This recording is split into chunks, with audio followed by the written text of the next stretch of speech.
नमस्कार। मन की बात यानी आपके साथ मिलने का एक शुभ अवसर और अपने परिवारजनों के साथ जब मिलते हैं तो वो कितना सुखद होता है, कितना संतोषदायी होता है। मन की बात के द्वारा आपसे मिलकर मैं यही अनुभूति करता हूं और आज तो हमारी साझा यात्रा का ये 108वां एपिसोड है। हमारे यहाँ 108 अंक का महत्व, उसकी पवित्रता एक गहन अध्ययन का विषय है। माला में 108 मन के, 108 बार जप, 108 दिव्य क्षेत्र, मंदिरों में 108 सीढ़ियां, 108 घंटियां, 108 का ये अंक असीम आस्था से जुड़ा हुआ है। इसलिए मन की बात का 108वां एपिसोड मेरे लिए और खास हो गया है। इन 108 एपिसोड्स में हमने जन भागीदारी के कितने ही उदाहरण देखे हैं, उनसे प्रेरणा पाई है। अब इस पड़ाव पर पहुंचने के बाद हमें नए सिरे से नई ऊर्जा के साथ और तेज गति से बढ़ने का संकल्प लेना है। और ये कितना सुखद संयोग है कि कल का सूर्योदय 2024 का प्रथम सूर्योदय होगा। हम वर्ष 2024 में प्रवेश कर चुके होंगे। आप सभी को 2024 की बहुत बहुत शुभकामनाएं। साथियों, मन की बात सुनने वाले कई लोगों ने मुझे पत्र लिखकर अपने यादगार पल साझा किए हैं। ये 140 करोड़ भारतीयों की ताकत है कि इस वर्ष हमारे देश ने कई विशेष उपलब्धियां हासिल की है। इसी साल नारी शक्ति वंदन अधिनियम पास हुआ, जिसकी प्रतीक्षा बरसों से थी। बहुत सारे लोगों ने पत्र लिखकर भारत के 5वीं सबसे बड़ी अर्थव्यवस्था बनने पर खुशी जाहिर की। अनेक लोगों ने मुझे G20 समिट की सफलता याद दिलाई। साथियों, आज भारत का कोना कोना आत्मविश्वास से भरा हुआ है। विकसित भारत की भावना से, आत्मनिर्भरता की भावना से ओतप्रोत है। 2024 में भी हमें इसी भावना और मोमेंटम को बनाए रखना है। दिवाली पर रिकॉर्ड कारोबार ने ये साबित किया कि हर भारतीय वोकल फॉर लोकल के मंत्र को महत्व दे रहा है। साथियों, आज भी कई लोग मुझे चंद्रयान-3 की सफलता को लेकर संदेश भेजते रहे हैं। मुझे विश्वास है कि मेरी तरह आप भी हमारे वैज्ञानिकों और विशेषकर महिला वैज्ञानिकों को लेकर गर्व का अनुभव करते होंगे। साथियों, जब नाटू नाटू को ऑस्कर मिला तो पूरा देश खुशी से झूम उठा। द एलिफेंट विस्परर्स को सम्मान की बात जब सुनी तो कौन खुश नहीं हुआ। इनके माध्यम से दुनिया ने भारत की क्रिएटिविटी को देखा और पर्यावरण के साथ हमारे जुड़ाव को समझा। इस साल स्पोर्ट्स में भी हमारे एथलीटों ने जबरदस्त प्रदर्शन किया। एशियन गेम्स में हमारे खिलाड़ियों ने 107 और एशियन पैरा गेम्स में 111 मेडल जीते। क्रिकेट वर्ल्ड कप में भारतीय खिलाड़ियों ने अपने प्रदर्शन से सबका दिल जीत लिया। अंडर 19 T20 वर्ल्ड कप में हमारी महिला क्रिकेट टीम की जीत बहुत प्रेरित करने वाली है। कई खेलों में खिलाड़ियों की उपलब्धियों ने देश का नाम बढ़ाया। अब 2024 में पेरिस ओलंपिक का आयोजन होगा, जिसके लिए पूरा देश अपने खिलाड़ियों का हौसला बढ़ा रहा है। साथियों, जब भी हमने मिलकर प्रयास किया, हमारे देश की विकास यात्रा पर बहुत सकारात्मक प्रभाव हुआ। हमने आजादी का अमृत महोत्सव और मेरी माटी मेरा देश ऐसे सफल अभियान का अनुभव किया। इसमें करोड़ों लोगों की भागीदारी के हम सब साक्षी हैं। 70,000 अमृत सरोवरों का निर्माण भी हमारी सामूहिक उपलब्धि है। साथियों, मेरा ये विश्वास रहा है कि जो देश इनोवेशन को महत्व नहीं देता, उसका विकास रुक जाता है। भारत का इनोवेशन हब बनना इस बात का प्रतीक है कि हम रुकने वाले नहीं हैं। 2015 में हम ग्लोबल इनोवेशन इंडेक्स में 81वें रैंक पर थे। आज हमारी रैंक 40 है। इस वर्ष भारत में फाइल होने वाले पेटेंट की संख्या ज्यादा रही, जिनमें करीब 60% डोमेस्टिक फर्म्स के थे। क्यूएस एशिया यूनिवर्सिटी रैंकिंग में इस बार सबसे अधिक संख्या में भारतीय यूनिवर्सिटी शामिल हुई है। अगर इन उपलब्धियों की लिस्ट बनाना शुरू करें तो ये कभी पूरी ही नहीं होगी। ये तो सिर्फ एक झलक है। भारत का सामर्थ्य कितना प्रभावी है। हमें देश की इन सफलताओं से, देश के लोगों की इन उपलब्धियों से प्रेरणा लेनी है, गर्व करना है, नए संकल्प लेने हैं। मैं एक बार फिर आप सबको 2024 की शुभकामनाएं देता हूं। मेरे परिवारजनों, हमने अभी भारत को लेकर हर तरफ जो आशा और उत्साह है उसकी चर्चा की। ये आशा और उम्मीद बहुत अच्छी है। जब भारत विकसित होगा तो इसका सबसे अधिक लाभ युवाओं को ही होगा। लेकिन युवाओं को इसका लाभ तब और ज्यादा मिलेगा जब वो फिट होंगे। आजकल हम देखते हैं कि लाइफस्टाइल रिलेटेड डिसीज के बारे में कितनी बातें होती हैं। ये हम सभी के लिए, खासकर युवाओं के लिए ज्यादा चिंता की बात है। इस मन की बात के लिए मैंने आप सभी से फिट इंडिया से जुड़े इनपुट भेजने का आग्रह किया था। आप लोगों ने जो रिस्पांस दिया उसने मुझे उत्साह से भर दिया है। नमो ऐप पर बड़ी संख्या में मुझे स्टार्टअप्स ने भी अपने सुझाव भेजे हैं। उन्होंने अपने कई तरह के अनूठे प्रयासों की चर्चा की है।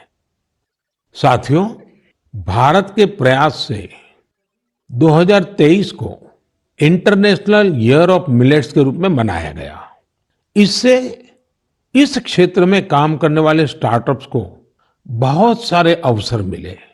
इनमें लखनऊ से शुरू हुए किरोज फूड्स, प्रयागराज के ग्रैंडमा मिलेट्स और न्यूट्रास्यूटिकल रिच ऑर्गेनिक इंडिया जैसे कई स्टार्टअप शामिल हैं। एल्पिनो हेल्थ फूड्स, अबोरियल और किरोज फूड से जुड़े युवा हेल्दी फूड के ऑप्शंस को लेकर नए नए इनोवेशन भी कर रहे हैं। बेंगलुरु के अनबॉक्स हेल्थ से जुड़े युवाओं ने ये भी बताया है कि कैसे वे लोगों को उनकी पसंदीदा डाइट चुनने में मदद कर रहे हैं। फिजिकल हेल्थ को लेकर दिलचस्पी जिस तरह से बढ़ रही है, उससे इस क्षेत्र से जुड़े कोचिज और ट्रेनर्स की डिमांड भी बढ़ रही है।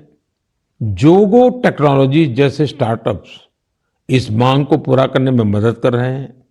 साथियों, आज फिजिकल हेल्थ और वेलबींग की चर्चा तो खूब होती है, लेकिन इससे जुड़ा एक और बड़ा पहलू है मेंटल हेल्थ का।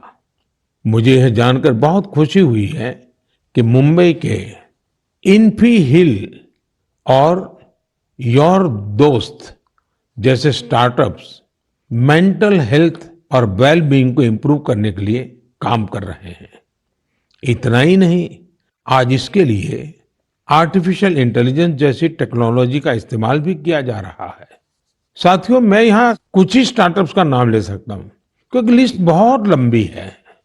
मैं आप सभी से आग्रह करूंगा कि फिट इंडिया के सपने को साकार करने की दिशा में इनोवेटिव हेल्थ केयर स्टार्टअप्स के बारे में मुझे जरूर लिखते रहें। मैं आपके साथ फिजिकल और मेंटल हेल्थ के बारे में बात करने वाले जाने माने लोगों के अनुभव भी साझा करना चाहता हूं। ये पहला मैसेज सदगुरु जग्गी वासुदेव जी का है। ये फिटनेस विशेष रूप से फिटनेस ऑफ द माइंड यानी मानसिक स्वास्थ्य को लेकर अपने विचार साझा करेंगे। इस मन की बात में मन के स्वास्थ्य पर बात करना हमारा सौभाग्य है। Mental illnesses and how we keep our neurological system are very directly related. How alert, static-free and disturbance-free we keep our neurological system will decide how pleasant we feel within ourselves. What we call as peace, love, joy, blissfulness, agony, depression, ecstasy all have a chemical and neurological basis. Pharmacology is essentially trying to fix the chemical imbalance within the body by adding chemicals from outside. Mental illnesses are being managed this way. But we must realize that taking chemicals from outside in the form of medications is necessary when one is in extreme situation.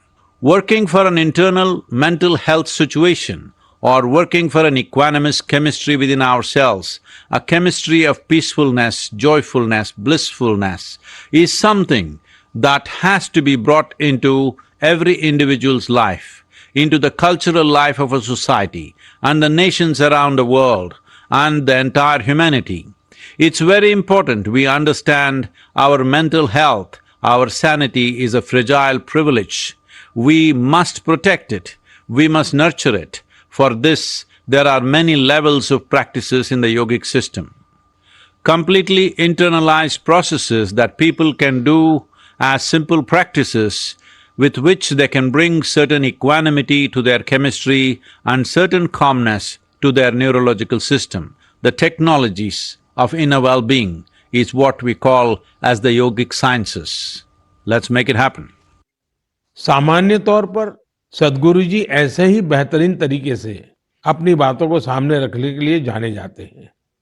आइए अब हम जानी मानी cricket खिलाड़ी हरमनप्रीत कौर जी को सुनते हैं। नमस्कार, मैं अपने देशवासियों को मन की बात के माध्यम से कुछ कहना चाहती हूँ।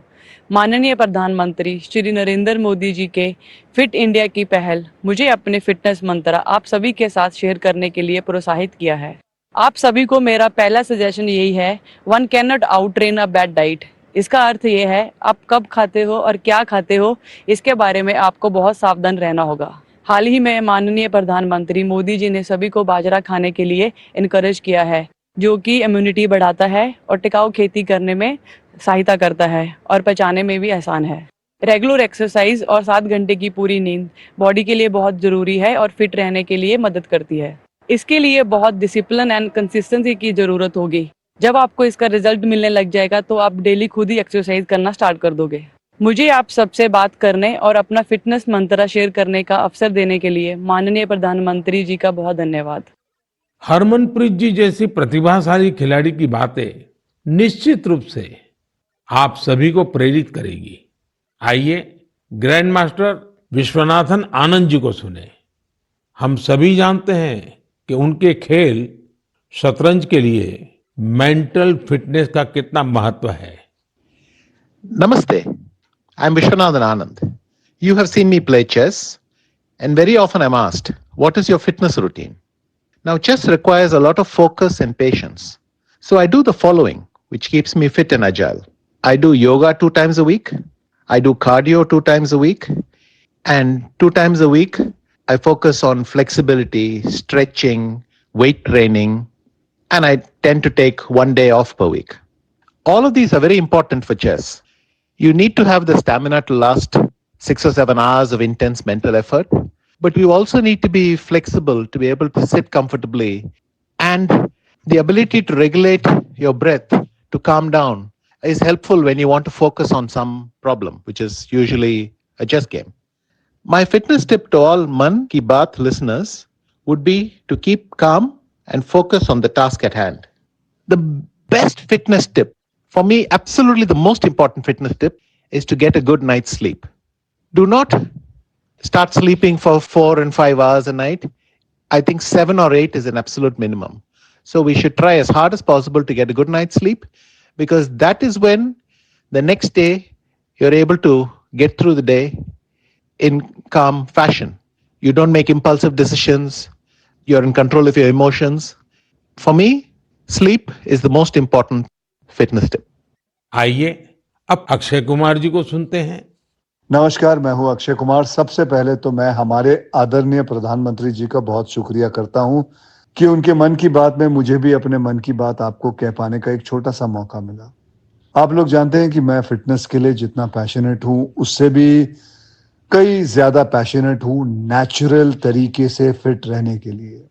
मुझे ना ये फैंसी जिम से ज्यादा पसंद है बाहर स्विमिंग करना, बैडमिंटन खेलना, सीढ़ियां चढ़ना, मुद्गर से कसरत करना, अच्छा हेल्दी खाना खाना।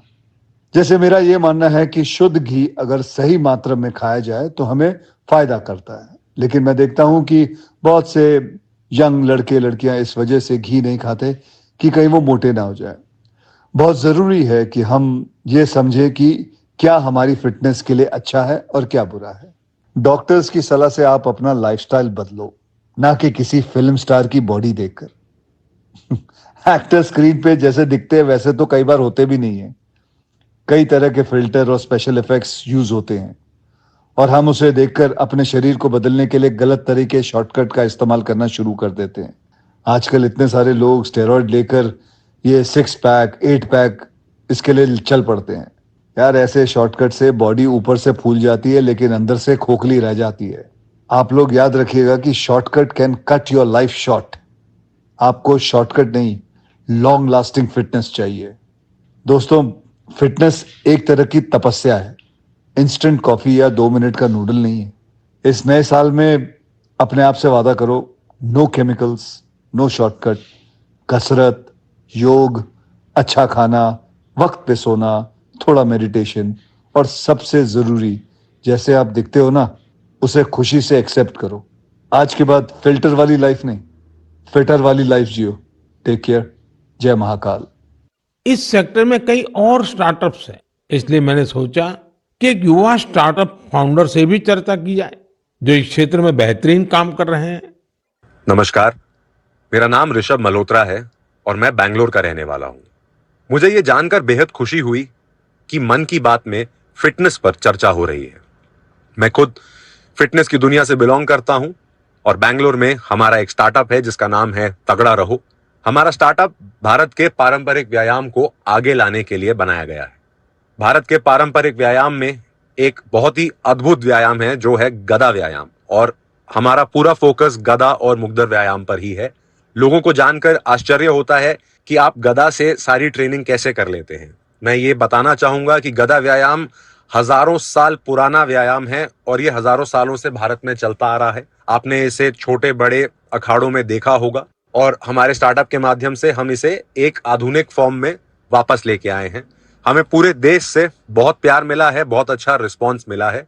मन की बात के माध्यम से मैं ये बताना चाहूंगा कि इसके अलावा भी भारत में बहुत से ऐसे प्राचीन व्यायाम हैं, हेल्थ और फिटनेस से रिलेटेड विधि है जो हमें अपनानी चाहिए और दुनिया में आगे भी सिखानी चाहिए। मैं फिटनेस की दुनिया से हूं तो आपको एक पर्सनल टिप देना चाहूंगा। गदा व्यायाम से आप अपना बल, अपनी ताकत, अपना पोस्चर और अपनी ब्रीदिंग को भी ठीक कर सकते हैं। तो गदा व्यायाम को अपनाएं और इसे आगे बढ़ाएं। जय हिंद। साथियों, हर किसी ने अपने विचार रखे हैं, लेकिन सबका एक ही मंत्र है, हेल्दी रहें, फिट रहें। 2024 की शुरुआत करने के लिए आपके पास अपनी फिटनेस से बड़ा संकल्प और क्या होगा। मेरे परिवारजनों, कुछ दिन पहले काशी में एक एक्सपेरिमेंट हुआ था जिसे मैं मन की बात के श्रोताओं को जरूर बताना चाहता हूं। आप जानते हैं कि काशी तमिल संगमम में हिस्सा लेने के लिए हजारों लोग तमिलनाडु से काशी पहुंचे थे। वहां मैंने उन लोगों से संवाद के लिए artificial intelligence AI tool Bhashini का सार्वजनिक रूप से पहली बार उपयोग किया। मैं मंच से हिंदी में संबोधन कर रहा था, लेकिन एआई टूल भाषिणी की वजह से वहां मौजूद तमिलनाडु के लोगों को मेरा वही संबोधन उसी समय तमिल भाषा में सुनाई दे रहा था। काशी तमिल संगमम में आए लोग इस प्रयोग से बहुत उत्साहित दिखे। वो दिन दूर नहीं जब किसी एक भाषा में संबोधन हुआ करेगा और जनता रियल टाइम में उसी भाषण को अपनी भाषा में सुना करेगी। ऐसा ही फिल्मों के साथ भी होगा।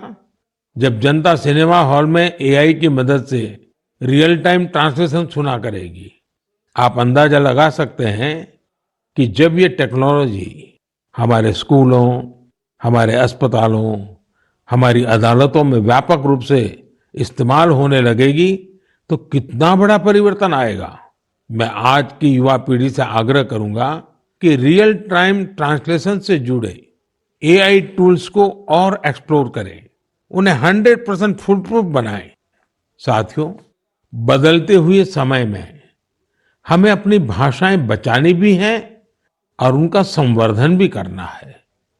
अब मैं आपको झारखंड के एक आदिवासी गांव के बारे में बताना चाहता हूं।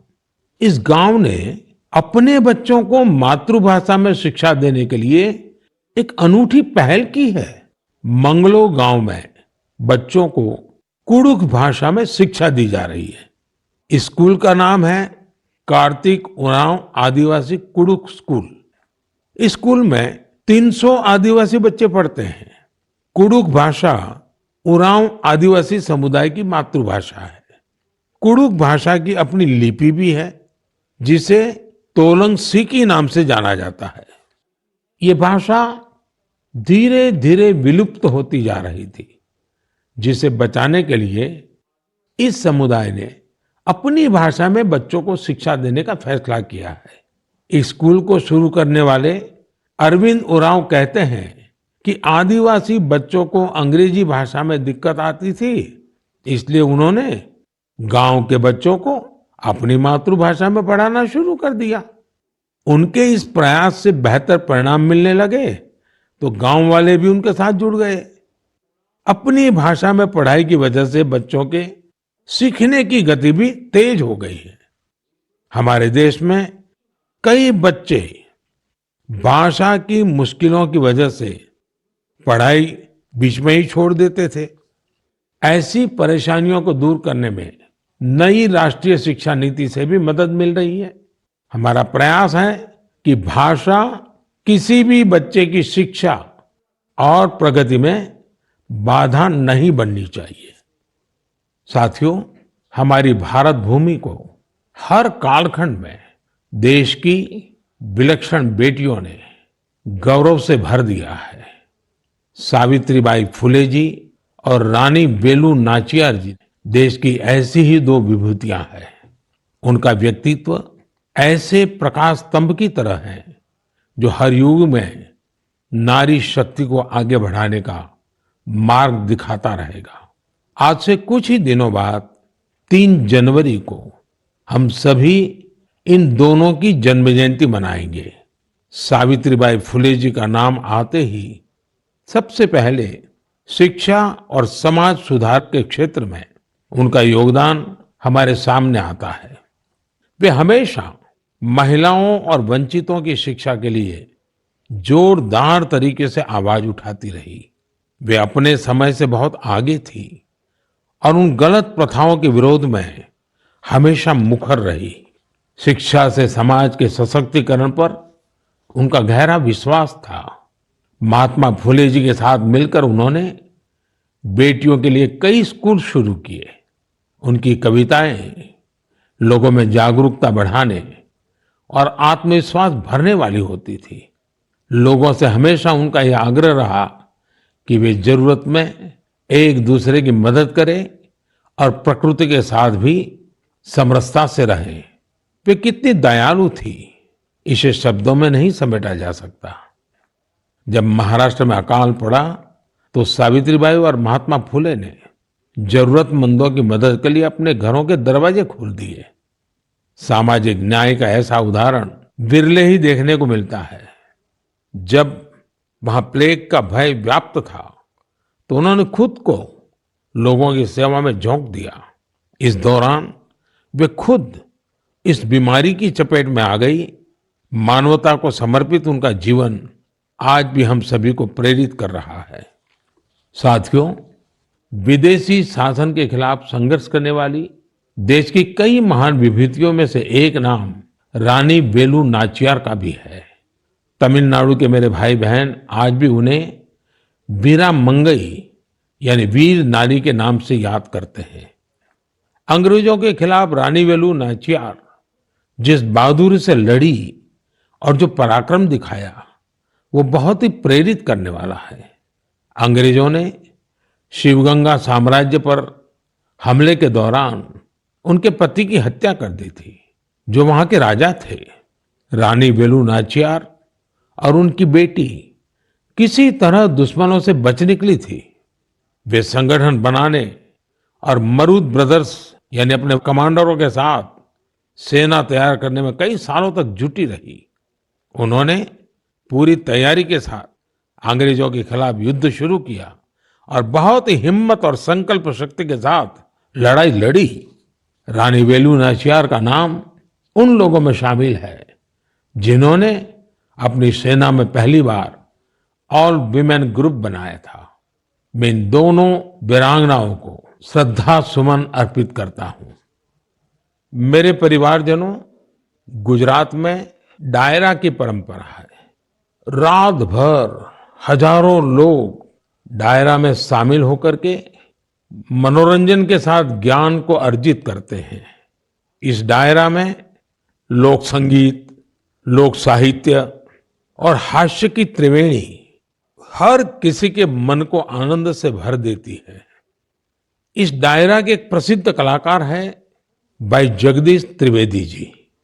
हास्य कलाकार के रूप में भाई जगदीश त्रिवेदी जी ने 30 साल से भी ज्यादा समय से अपना प्रभाव जमा रखा है।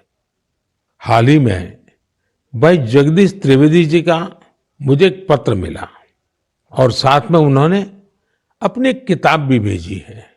किताब का नाम है social audit of social service.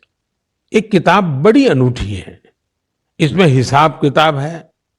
ये किताब एक तरह की बैलेंस शीट है। पिछले 6 सालों में भाई जगदीश त्रिवेदी जी को किस किस कार्यक्रम से कितनी आय हुई और वो कहां कहां खर्च हुआ, इसका पूरा लेखा जोखा किताब में है। ये बैलेंस शीट इसलिए अनोखी है क्योंकि उन्होंने अपनी पूरी आय एक एक रुपया समाज के लिए, स्कूल, हॉस्पिटल, लाइब्रेरी, दिव्यांगजनों से जुड़ी संस्थाओं, समाज सेवा में खर्च कर दिया। पूरे 6 साल का हिसाब है। जैसे किताब में एक स्थान पर लिखा है 2022 में उनको अपने कार्यक्रमों से आय हुई 2,35,79,674 रुपये और उन्होंने स्कूल, हॉस्पिटल, लाइब्रेरी पर खर्च किए 2,35,79,674 रुपये। उन्होंने 1 रुपया भी अपने पास नहीं रखा। दरअसल इसके पीछे भी एक दिलचस्प वाक्य है। हुआ यूं कि एक बार भाई जगदीश त्रिवेदी जी ने कहा कि जब 2017 में वो 50 साल के हो जाएंगे तो उसके बाद उनके कार्यक्रमों से होने वाली आय को वो घर नहीं ले जाएंगे बल्कि समाज पर खर्च करेंगे। 2017 के बाद से अब तक वो लगभग 8.25 करोड़ रुपए अलग अलग सामाजिक कार्यों पर खर्च कर चुके हैं। एक हास्य कलाकार अपनी बातों से हर किसी को हंसने के लिए मजबूर कर देता है, लेकिन वो भीतर कितनी संवेदनाओं को जीता है, ये भाई जगदीश त्रिवेदी जी के जीवन से पता चलता है। आपको ये जानकर हैरानी होगी कि उनके पास पीएचडी की 3 डिग्रियां भी हैं। वो 75 किताबें लिख चुके हैं, जिनमें से कई पुस्तकों को सम्मान भी मिला है। उन्हें सामाजिक कार्यों के लिए भी कई पुरस्कारों से सम्मानित किया जा चुका है। मैं भाई जगदीश त्रिवेदी जी को उनके सामाजिक कार्यों के लिए बहुत बहुत शुभकामनाएं देता हूं। मेरे परिवारजनों, अयोध्या में राम मंदिर को लेकर पूरे देश में उत्साह है, उमंग है। लोग अपनी भावनाओं को अलग अलग तरह से व्यक्त कर रहे हैं। आपने देखा होगा, बीते कुछ दिनों में श्री राम और अयोध्या को लेकर कई सारे नए गीत, नए भजन बनाए गए हैं। बहुत से लोग नई कविताएं भी लिख रहे हैं। इसमें बड़े बड़े अनुभवी कलाकार भी हैं, तो नए उभरते युवा साथियों ने भी मन को मोह लेने वाले भजनों की रचना की है। कुछ गीतों और भजनों को तो मैंने भी अपने सोशल मीडिया पर शेयर किया है। ऐसा लगता है कि कला जगत अपनी अनूठी शैली में इस ऐतिहासिक क्षण का सहभागी बन रहा है। मेरे मन में एक बात आ रही है कि क्या हम सभी लोग ऐसी सारी रचनाओं को एक कॉमन हैशटैग के साथ शेयर करें। मेरा आपसे अनुरोध है कि हैशटैग श्री राम भजन के साथ आप अपनी रचनाओं को सोशल मीडिया पर शेयर करें। ये संकलन भावों का, भक्ति का ऐसा प्रवाह बनेगा जिसमें हर कोई राममय हो जाएगा। मेरे प्यारे देशवासियों, आज मन की बात में मेरे साथ बस इतना ही। 2024 अब कुछ ही घंटे दूर है। भारत की उपलब्धियां हर भारतवासी की उपलब्धि है। हमें पंच प्राणों का ध्यान रखते हुए भारत के विकास के लिए निरंतर जुटे रहना है। हम कोई भी काम करें, कोई भी फैसला ले, हमारी सबसे पहली कसौटी यही होनी चाहिए कि इससे देश को क्या मिलेगा, इससे देश का क्या लाभ होगा। राष्ट्र प्रथम, नेशन फर्स्ट, इससे बड़ा कोई मंत्र नहीं।